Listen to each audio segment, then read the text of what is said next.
Ishq Allah Ya Barr, Ishq Allah Ya Barr, Ishq Allah Ya Barr, Ishq Allah Ya Barr. Now begin to be aware of your breath and establish a rhythm in your breath. Accept that rhythm, settle into it, refine it, let it become a natural, refined, long breath.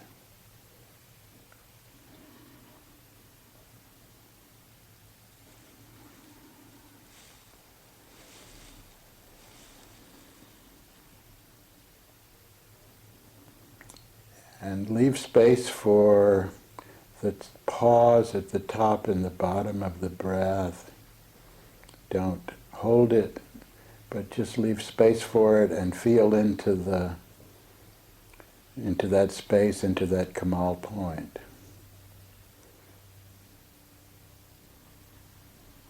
So we're going to stay with just establishing a rhythm, refinement, feeling the places where the breath turns over for at least 5 minutes.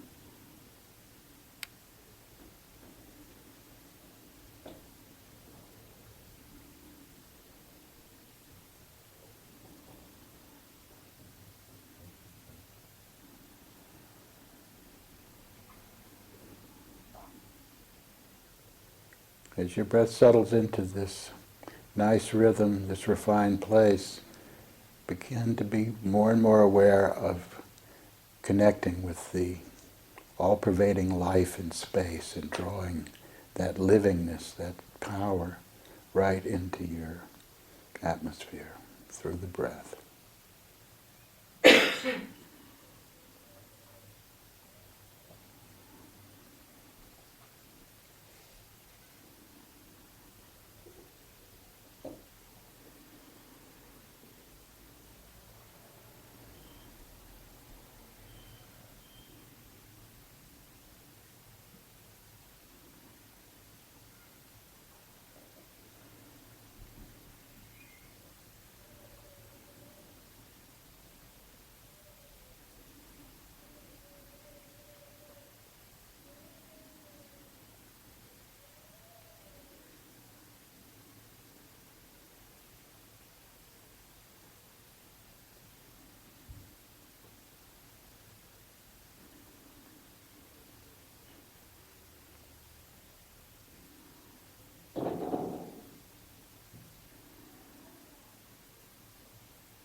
Centering in the heart, recognizing this energy as Ishq, as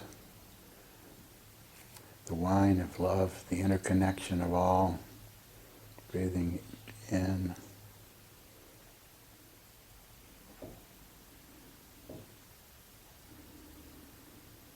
Ishq Allah. Breathing out. Ya Barr.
Now direct this loving vibration toward illuminated soul that you are feeling coming up in your heart, that you're working with in your inner attunement, and experience a oneness with that being, feeling her vision, her heart, her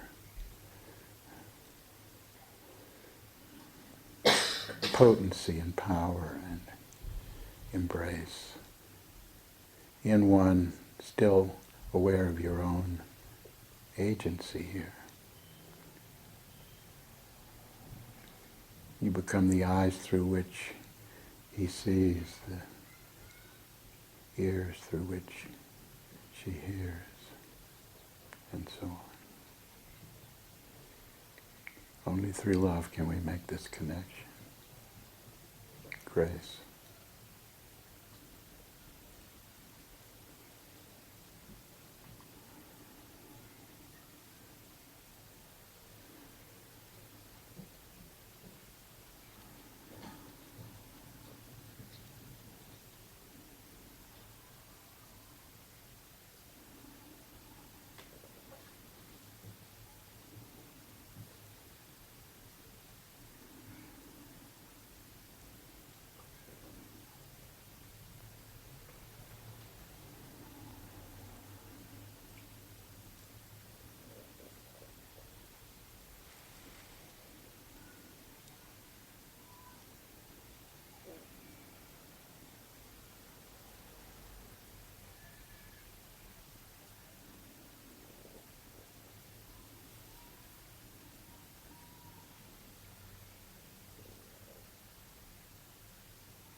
From this perspective, we just go into what we see and feel and embrace and understand. That's how we're seeing God. We wish to be one with God. And we feel this oneness with God in the way that we see and love and hold God in our awareness, knowing God says, I am as my lover imagines me to be. So just enter that place of your awareness of your oneness with the God reality and breathe there for a few minutes.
And from this place, look at this body, this person that's embodied here with love and acceptance from the divine perspective. Feel that coming present.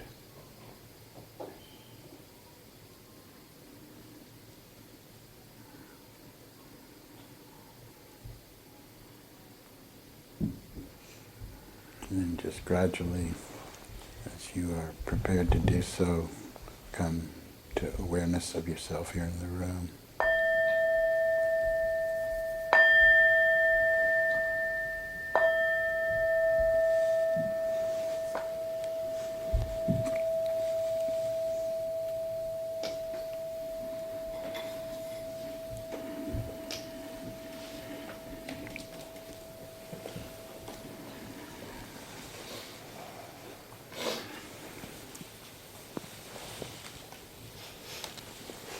So we'll take, it's a good time to take a break. If you're not needing to use the facilities, you can just stay in this nice state of rest, and we'll resume in 10 minutes or so, as we can.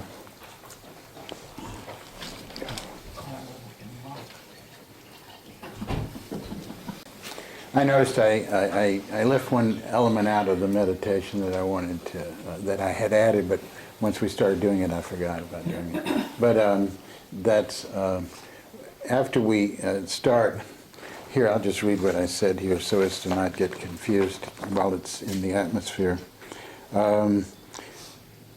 Recognize this energy as a living embodiment of love and consciously embrace it as such. Enhance the awareness of this loving magnetism by beginning to silently intone Ya Barr, Ishq.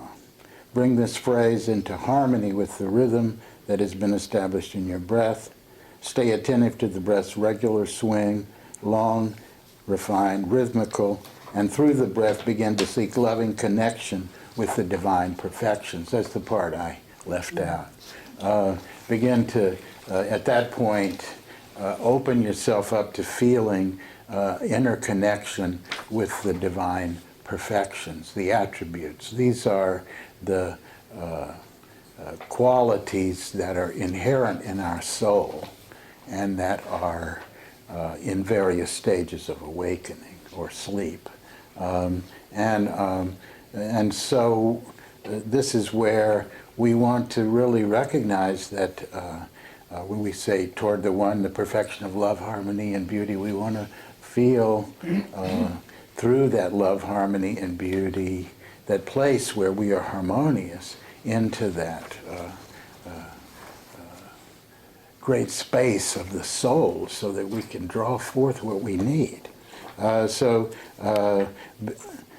To seek loving connection with the divine perfections, begin with those that naturally arise and that you find most beautiful. Then reach out in prayer for those qualities that you most need in your life, and continue in this mode for a while. So I left that out of mentioning it when we were doing it. Then feel your heart connecting and merging with one of the illuminated souls. Breathe, bringing your heart and vision into empathetic oneness with the illuminated soul that you're drawn towards. So if there are things that people would like to bring up, questions that have arisen around these particular, the Kasab and the Shaghal practice, the ones I'm doing are from Zen Flesh, Zen Bones. That way, one says, well, you're exposing all these esoteric teachings. So they're all thousands and thousands of years old, been exposed many times. Yeah? Didn't mean to interrupt. No. I had a question about doing the hearing Shaghal. Yeah. And the instructions were to just sort of tune in to all sound and hearing it as just sort of this, I don't know, force field of energy. And then... Not to identify particular right. elements of it, but let it all become one sound. And then one closes off the ear passages? Well, that's a second phase. There's an outer phase of this meditation, and then an inner phase that's presented in Zen Flesh, Zen Bones. And the outer phase is this one where we can dissolve into everything that we're hearing externally as one sound, and to go into the sound that makes, and the sound behind that sound as a meditation of losing one's self-awareness in this great ocean of being, which is expressed by the sound. And then doing the inner practice, that's the part where I'm just not sure. I mean, there's a closing off of the, like pressing your fingers to your earlobes. And, yeah. What happens for me is that there's, I don't know how to describe it, sort of like a pulsing just from the pressure. Yeah, you don't... And I can hear behind that. Yeah. Kind of, you stimulate stuff in the ear canal by right, closing yeah. it up. So you don't want to apply. It's not about applying pressure. It's just closing off the access to the sound. You don't. It doesn't. I mean, it's just. So it's fairly gentle. It's gentle, but it's just closing the hole. And then, the most surface sound that comes up. Well, I'm in a good place, so I don't even get it right now. But it does. It comes up as a kind of you're hearing the what's going on inside of the ear, right? Okay. But you can go into that in the same way that you were going into the outer sound. You see, and as something not to focus on, but to go through, and behind that is this, sound. I first heard it on an LSD trip, I have to say. The first psychedelic experience I ever had, and I was on the ocean, and the sound of everything that of all of the ocean and all of the wave, the whole thing, it was just like. You could say, oh, well, there's the lure of the deep, it's like, oh boy, I just want to go and become one with that. It's just like it becomes, and this is, was just a glimpse into this world. But an icon says the important thing is not to hear the sound so much as to, the important thing is the effect that sound has on your soul. I mean, is to be open to the blessing, that the tremendous mystery and blessing that is in that as a divine presence, as it affects your whole vehicle of knowing and the light of who you are in this embodiment.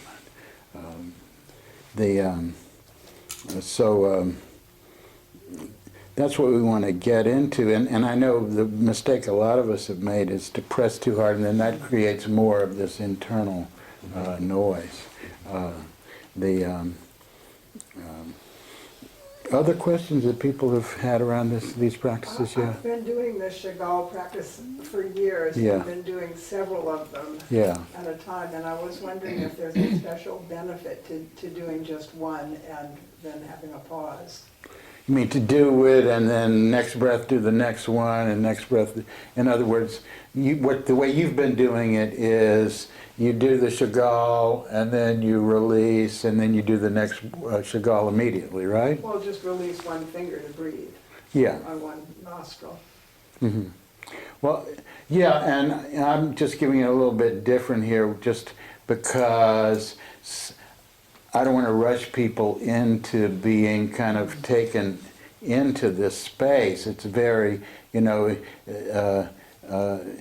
by coming back, settling into the awareness here, it doesn't have to be 5 breaths. It can be 2 or 3 breaths. But I don't want you to just get lost there, you see. I mean, the yogis will do this practice all day long, some of them that adopt this, and they have these staffs that allow them to keep their chest open, they're laying on here, and that they're doing this Shaghal breath, continuously, because they want to stay in that state. And some of the Sufis have even and the retention, been able to suspend the breath for really long periods of time. This is not unheard of in a lot of different streams of practice, but this is not where we're going with it, okay?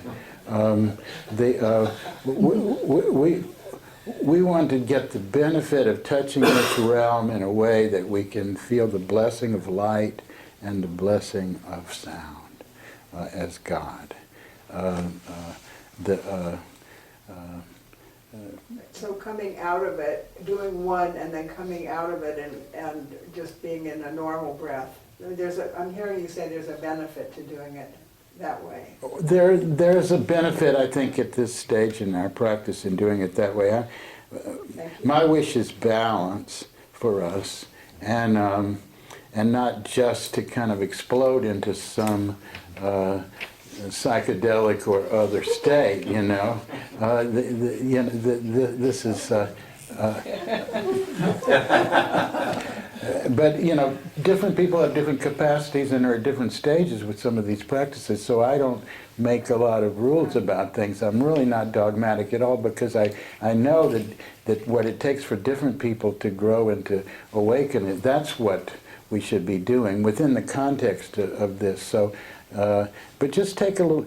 There are many different Shaghals, and one of them has this component. As you inhale, and this is one of my favorite ones, which the moment has prompted me to do. When you're doing you're inhaling, you're connecting, and you're intoning Murshid, which stands for the one teacher, or you mean Hazrat Naik, whatever your guide, the one teacher, and as you retain the breath, Muhammad, which stands for the light of all manifestation, all messengers, all beingness, as God's perfection, manifest perfection, the personal God, in other words, called Muhammad in this. And then as you release and you return to this plane of awareness here, Allah. So to me, when I got this practice, which comes from Hazrat Inayat Khan, this practice, when I got this practice and began doing it, I got the insight that this place of coming into the Allah at the conclusion of the practice is scuffed over by a lot of people. It's just kind of made a very a quick and unimportant transition, and to get back into the other state. And so that's why I want to accentuate our awareness of returning into this condition, because what you notice is that your powers of witnessing, the shahid, that is the expression of our witnessing of God through the five senses, is stronger. It's really palpably strong, much more aware. And this is a goal of practice, not just to go into the samadhi, so to speak, and stay there, but to bring awareness into everyday life. So that's my intention behind that. And I'm glad for the opportunity to be able to speak about it, because I think don't cut that moment short. You know, you're coming in, everything is Allah. You know, it's all Allah. It's right here, it's present. It's not, you don't have to, you know, go to, you know, beyond Pluto or wherever you go.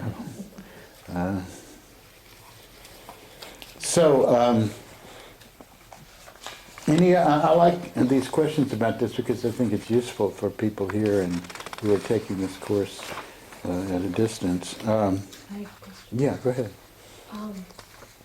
It seems to me that depending on where the eyes physically are focused, Yes. it has a huge difference. Yes, it does. And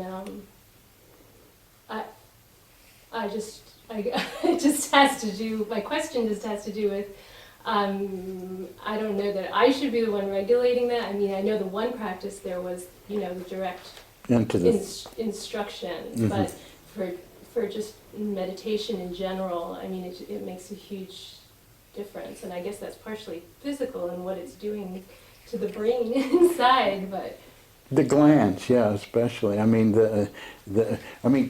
Descartes wasn't so far off when he said, well, the soul is in the pineal gland, you know, and everybody made fun of it in graduate school. You read, you know, Descartes, and you said, oh yeah, and the soul is in the pineal gland. Yeah, right, yeah, okay. Well, let's do a little biological analysis here. But yeah, the centers of light here, give us really a lot of access. And in the instructions in the Shaghal, Hazrat Inayat Khan gives an emphasis on turning the glance up. But see, that was one of his favorite practices too, and one that. But that he didn't give to necessarily a lot of people at all. But he had used it himself, and that was moving from focusing the eyes on the tip of the nose to the here to here, and then up until you can just really kind of send them all the way back and maintain that. I've just given you a suggestion of it here in this practice that we're doing, suggesting that when you are preparing for Shaghal, what did I say, to take the time, as you inhale, turn your eye muscles up and bring your attention to your third eye center. Is everybody able to do that? Yeah. I've been doing that for But I'm not saying you have to do that all the time at all. yeah, so, but my question has to do with, I get that you do it for that particular practice, but just in general for daily Yeah. practice, do I, you know, is it just a whim, or do I, you know, direct it in some way? Because it is so different if I'm looking down, or if I'm looking down with my eyes open, or if I'm looking at the horizon, or if I'm going, it's You have to play with it, because your everyday life is full of so many different things. But we learn some of these ways in which we breathe toward the one in the heart in everyday life. But sometimes we want to go do it in the third eye and see the difference, when we are bringing our focus into a, focused attention or oneness. And if you're being overwhelmed and you're out here coming into the Hara center, so that's where we're practicing working with these different centers. They bring different strengths in the midst of life. So that's the first thing to look at is, what quality do I need? What center do I need to activate?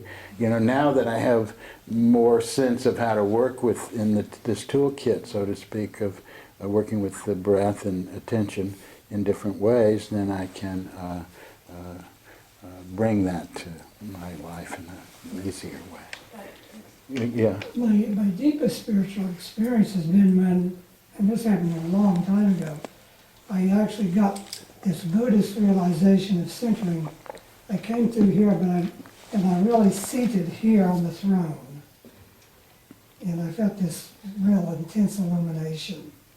But I haven't done that in years. But the last time I had a really deep experience when I got a mandala, I disappeared in this mandala over my crown. It just disappeared, became a mandala while I was doing Shaghal. But I've also had this really Buddhist experience down here in the Hara. How did you know it was a Buddhist experience? Well, every time I'm around the Buddhist, I feel this seat. Oh, I see. I feel this seat. If I look at Dalai Lama or one of his people, I'll feel this seat right there where they're really sitting on the throne. Mm-hmm. And that's been on my... But what's your point? I mean, those are really interesting experiences, but what do you want from Well, the this thing moment? is, I'm having trouble falling into Allah, like you were saying. Mm-hmm. I kind of blow it off and go back up here with Yeah. Murshid and Muhammad, and that kind of gets vaporizes down here, and I'm trying to bring that back. Mm-hmm. Because I remember when I was seated Yeah. in that illuminated being position. I think the secret of bringing, it's, after surrender, it's this sense of active surrender. After this whole surrender of letting go of our attachment to our senses and the outer realm and returning to the source. I mean, this Shaghal is all about letting go out here and just returning to the source within, the unity of all perception, where the senses are one, the inner sound, the inner light, becoming one with that, So it's all, and that comes by turning our attention, not reversing the direction of our attention from outside and letting it go in. And then when you release, you are, you're just coming right into this body, into your, so you want to be really present. I'm feeling a little more right now as Yeah. you say it. I can feel it. So I want to do the practice instead of talking about it, but I did want to hear some of what people are getting working with it. And I kind of warns people, don't overdo this. He's very careful, and I've, in terms of like I said, the yogis do it all day. He said, don't do it more than 3 times. I think he didn't know how,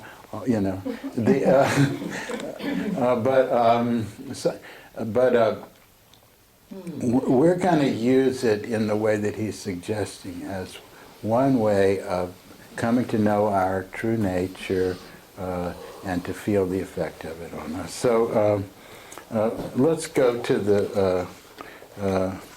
the first one that's mentioned here, touching eyeballs as a feather. Let's start there because it's so it's much simpler, and it leaves out the sound element.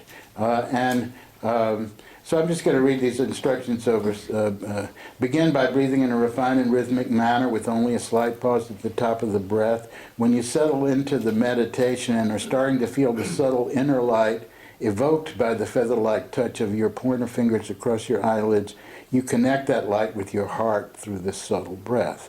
As you continue the practice, you'll want to take several pauses where you retain the breath for as long as you're comfortable, And remember throughout the practice that your awareness is permeating the whole cosmos. But just, just take this, as it says here, touching the eyeballs as a feather, lightness between them opens into heart and there permeates the cosmos. So it's very simple. You're entering into this, the cosmos is this infinite space and the light of infinite space. And felt through the opening of heart.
Any questions about this?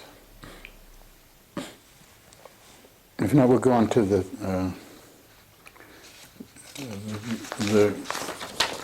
one where we close all 7 calls.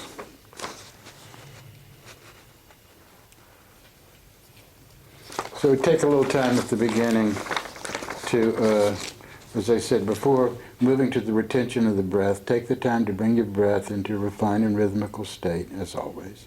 As you inhale, turn your eye muscles up and bring your attention to the third eye center and naturally release as you exhale.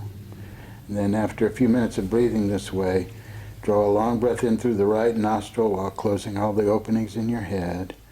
If you have any question about the mechanics of that, let me know. After retaining the breath, as long as it's comfortable, release the fingers over your sense organs very gradually and open your senses naturally into the external world. You can, if you want, you can refrain from opening your eyes, but let your other senses really kind of relax. And then if you feel inclined, you can open your eyes, but you don't have to open them like this, You can open them in that sort of veiled way where you're open. That's what I will do, it's not just kind of looking around so much. Because I'm maintaining a certain state. I just want to come into an equilibrium with my senses here in this plane and to see how my witnessing through the senses has been enhanced by doing the practice and returning back to the practice, back to the witnessing, such that when you come out of the practice, you're more inclined to be in that witnessing state, to remember it throughout the day. Yeah. Is that after each breath? After each Shaghal breath, but not as we're preparing at the outset here. We're just With each Shaghal. yeah, with each Shaghal breath. Yeah. Okay. So any other questions before we do this? I haven't been practicing the one with all the senses closed, Yeah. so if you could show the mechanics. Yeah. All right. So again, lightly. You don't press down on the eyeballs. Because that you're stimulating the optic nerve, and so you just you're really closing the eyelids with the point a finger.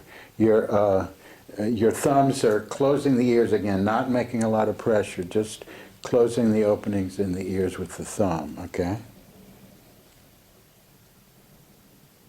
These two fingers, you talk with your hands and ears.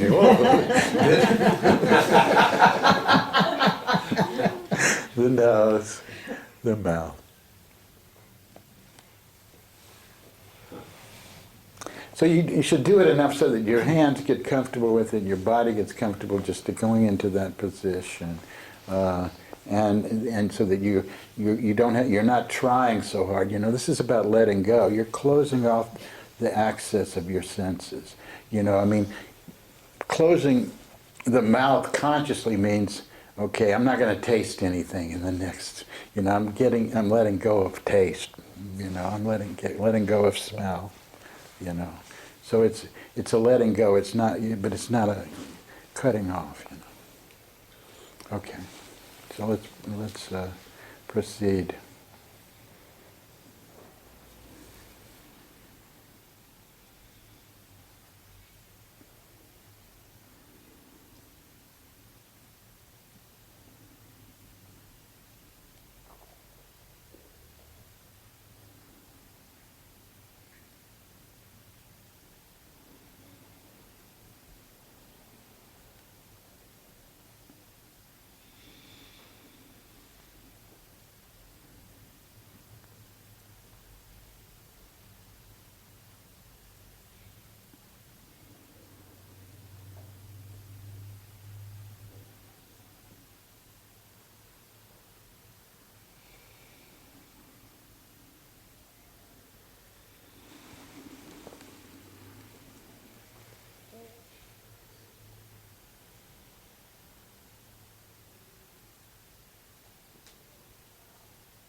after you complete, just sit with this witnessing in the senses.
Right now, I want to just continue with a few more of these lessons. This time, I did include in the readings for the month a significant sampling from Murshid Samuel Lewis's commentaries on the Githas on esotericism, where an icon speaks about fikr and so on. We've looked at some of these before, but never Murshid's thing. So I'm going to look at that. But first I want to take up just a few words of Ruhaniat Khan from these teachings in the Githas on Amaliyat, psychology. And this is under the category of what should be practiced in everyday life to develop psychic power. Now, psychic power simply means the power of awareness, to make one's consciousness or mind or powerful in its effect. Here's what he says. Psychic power, in plain words, may be called power of mind. And power of mind, in reality, is power of feeling. Feeling is the spirit of thought, as speech is the spirit of action. Therefore, concentration is the first essential thing for the development of psychic power. Concentration means to become fully present and attentive and focused. So how do we become concentrated? Means to really bring all of our powers of awareness to a oneness of attention. That's concentration. And we've learned that, well, I won't go into it. Therefore, concentration is the first essential thing for the development of psychic power. Beside that, now this is what I really want to emphasize. Strong feeling, void of all bitterness, worries, and sorrows, fears and anxieties is necessary. Strong feeling, void of all bitterness, worries and sorrows, fears and anxieties is necessary. For what? To have a powerful mind, to really develop psychic power, to really have your thought be potent.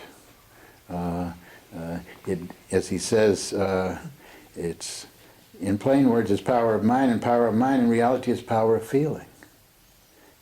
Becoming concentrated. And one of the reasons how we can become concentrated is because of feeling. We naturally, what gets our attention most, what we love and find beautiful the most, right? or what we hate and find painful the most, right? Those are the natural things that are where we draw our full awareness, right? Present and focused. Like that driver. Yeah, That's when it comes up for me. when you're driving, yeah. Is that what The you other driver. Oh, the other driver, yeah. That one. Yeah, that one. Well, yeah, so? I'm always curious because we talk about being present, Mhm. and somebody can be really focused in the distraction. So, But if you're focused in the distraction, you're present there. so that's still That's being present. I mean, if you can bring your, Present. if you bring your full attention to it, it's probably not a distraction. It's where your attention wants to go. And very often in meditation, if it comes up, a strong attraction comes up, rather than you have two choices. One is la ilaha, not this, this is empty, and the other is, hey, I'm going to look into this and get my full attention into it and introspect with it, and really in meditation, both of those are quite valid. that's very helpful. Yeah. Well, I feel like saying something to that because it's something that I've really been investigating and working with a lot, and this relationship between the mind and feeling, which has been kind of like a koan or a mystery to me, and Mhm. it can be such a problem if the mental life and the feeling life aren't integrated. Right. And even with like ADD and stuff and distractibility, it's possible that the attention is being distracted because of a problem with feeling. And so when I read that, I just happened to read it last night, I just thought, God, this is like, it's a simple couple of sentences that I can understand, but it's almost like the whole of life, or how to live or something, I don't know. But so I just find this very interesting and potent and fruitful in its simplicity. Yeah, I think that's what's so beautiful about it is simple and profound. And the most profound things I've found are mostly fairly simple. Love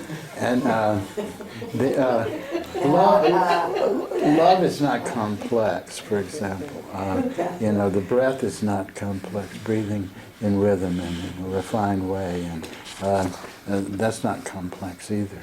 But I want to come back to this text, and then I'll welcome more input from folks.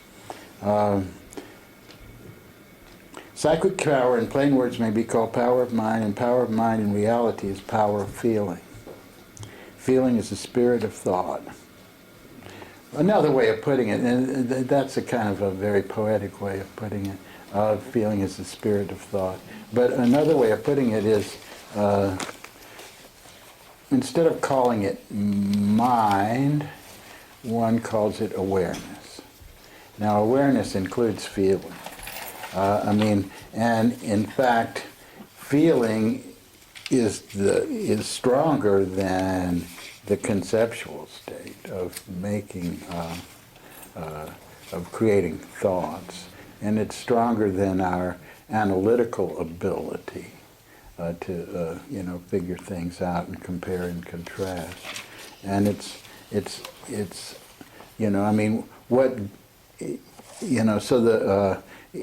even stronger than our self-identifying aspect of our awareness, that we whatever happens, we create a sense of I around it.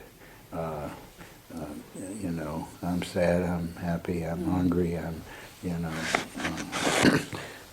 this and that, I'm a ADD, I'm a MD, I'm a GED, I'm a DD, I'm whatever, a PhD, or whatever D I am. I can't concentrate.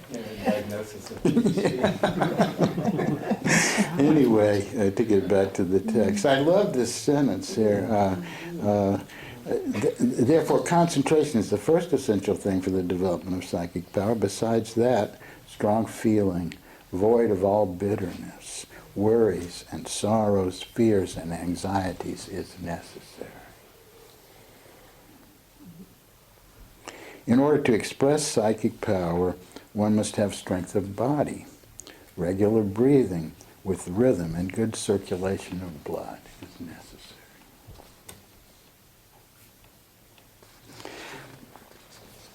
I'm going to go on. So really when we're working in a way in our meditation, because of the Sufi meditation, certainly as given by Murshid Sam, are really always tend ultimately toward the role of offering to humanity, offering to the world something, wanting to use what is generated in one's own awakening for the benefit of all. And in order to do that, and we're in these concentrations, we're identifying with an illuminated soul, we're calling forth the qualities, we're radiating in the field of our being, affecting things in that way, we would like to have this feeling, as a ground, which an icon says about, free of worries and sorrows and just full of that goodwill. Well, coming back to what's gone before, while I've gotten some reports, and I know this is true from my own experience too, of people that have had, are, really getting a lot out of the meditations that we are now optional, basically. And I thought to do one of those tonight because I love it so much. The one of inhaling the who and feeling the descent of the dove, of the spirit of guidance, drawing close to humanity, drawing close to us, and then, as breathing out through the heart, the Allah, and inscribing the heart with the name Allah as we do so.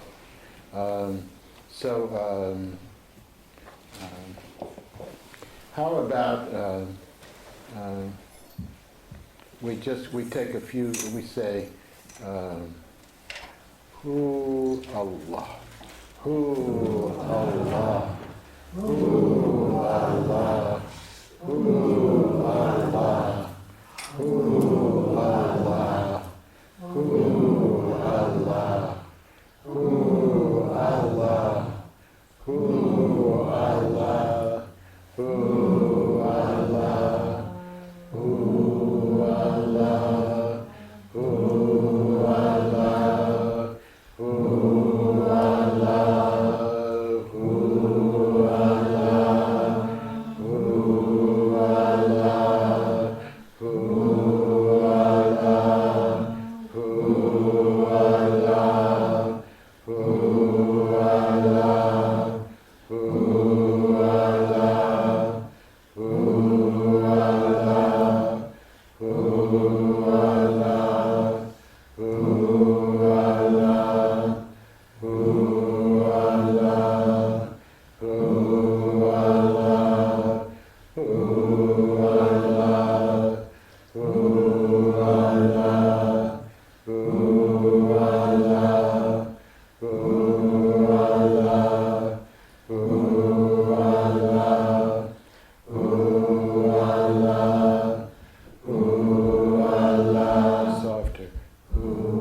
Going into the breath, refining the breath, breathing in through the crown, attracting the sense of the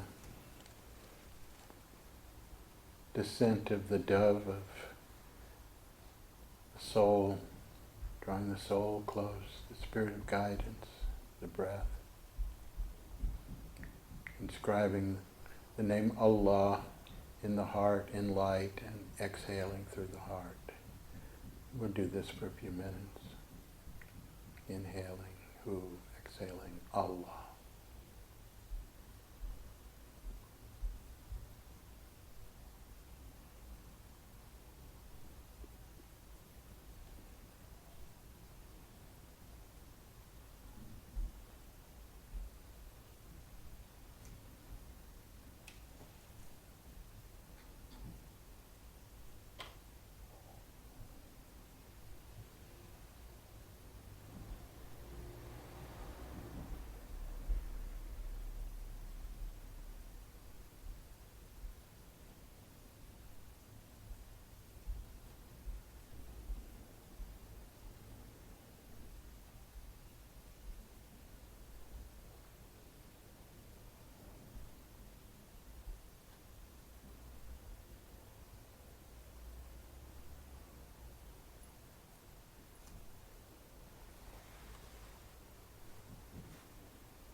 And let's in this in a Jalali manner, kind of hammering down into the solar plexus like so. Allah.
That should help bring you really down into the body. And I left my clock somewhere else. I don't know what time it is, but it's what time, Shakur? 22 after. No, Okay. no, it's 22 after. All right. Let's close with Khatum. Wait for our musicians. Thank you. Musicians, beautiful. Thank you.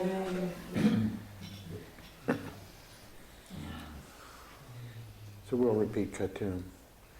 O thou, who art the perfection of love, harmony, and beauty, Lord of heaven and earth, open our hearts that we may hear thy voice, which constantly comes from within.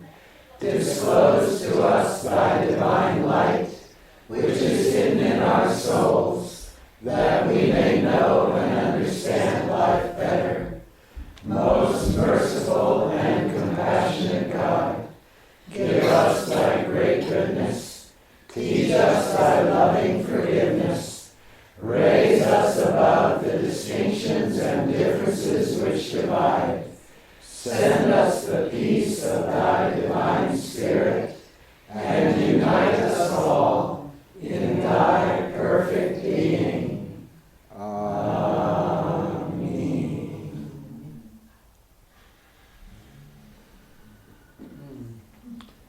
So, peace be with you, and don't forget your stuff, and make sure you're really grounded before you get in the car.